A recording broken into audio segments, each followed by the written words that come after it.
অনেক দিন পর আবার একটা নতুন ভিডিও নিয়ে চলে আসলাম। Good afternoon friends. কারণ শরীরটা প্রচণ্ড খারাপ ছিল আর আমার পাও ফ্র্যাকচার হয়ে গেছিলো, ভিডিও বানাতে পারিনি। আজকে ধনেপাতার বড়া বানাবো, দেখতেই পাচ্ছ বড়াটা বানানোর পরে আগে আপলোড করেছিলাম। বানানো রেডি, দেখো বেসন ফাটিয়ে নিয়েছি, তাতে এখন দিয়ে দিয়েছি একটু জিরের গুঁড়ো। এটা হলো পেঁয়াজ, আদা, রসুন সমস্ত কিছু পেস্ট করে আগে রেখে দিয়েছিলাম ফ্রিজে, সেটাই তাতে মিশিয়ে নিলাম। এবার দিয়ে দিলাম নুন,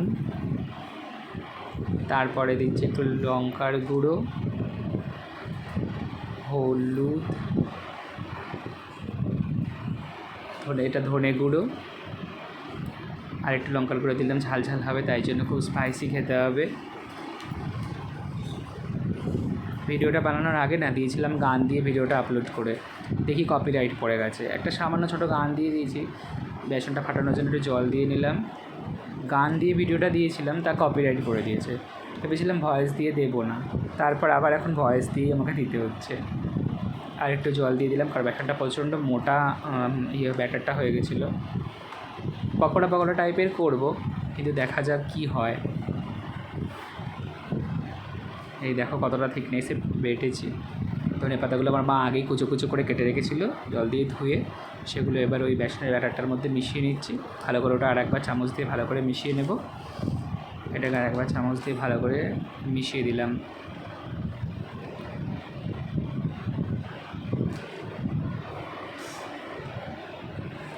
মোটামুটি কাজকর্ম পারি, এক এক সময় সব ভুলভাল হয়ে যায় তালে গোলে। এবার দেখো আমি দেশলাই খুঁজে পাচ্ছি না, গ্যাসটা যে জ্বালবো মানে আর বলো না। ও একটুখানি সুজি বাকি ছিল, সুজিটাও মিশিয়ে নিলাম।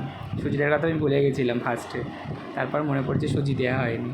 সুজিটা দিলে কি একটু বেশ মচমচে হয়। এবার দেখো আমার দেশলাই, আগে পরে ভয়েস দিয়েছি তো বুঝতে পারিনি তখন আমি কী খুঁজছিলাম। এখন খুঁজছি আমি দেশলাই যে কোথায় আমি খুঁজে পাচ্ছিলাম না।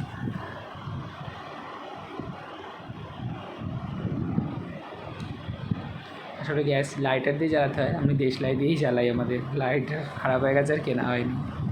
কড়া বসিয়ে দিয়েছি, গরম হয়ে গেছে, তাতে তেল দিয়ে দিলাম। এবার আস্তে আস্তে তেলটা হয়ে গেলে একটা একটা করে ওই ধনেপাতার বড়াগুলোর মধ্যে দিয়ে দেবো।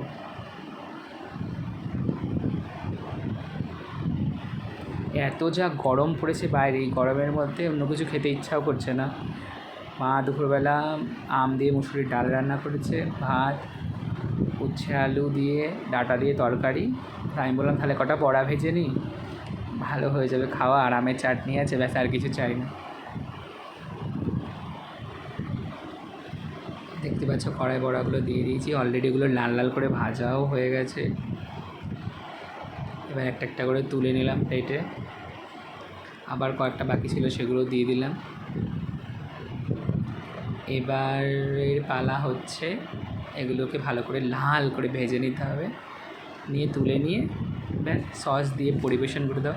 এটা দুপুরবেলা ভাতের সাথেও খাওয়া যায়, সন্ধেবেলাও এমনি চায়ের সাথে স্ন্যাক্সের সাথে খাওয়া যায়, সেটা কোনো ব্যাপার। এরকম সস দিয়ে থালায় ঢেলে নিয়েছি। একটা খেয়ে দেখেও নিই, গরম গরম ভাজলাম কেমন হয়েছে, নুন টুন ঠিক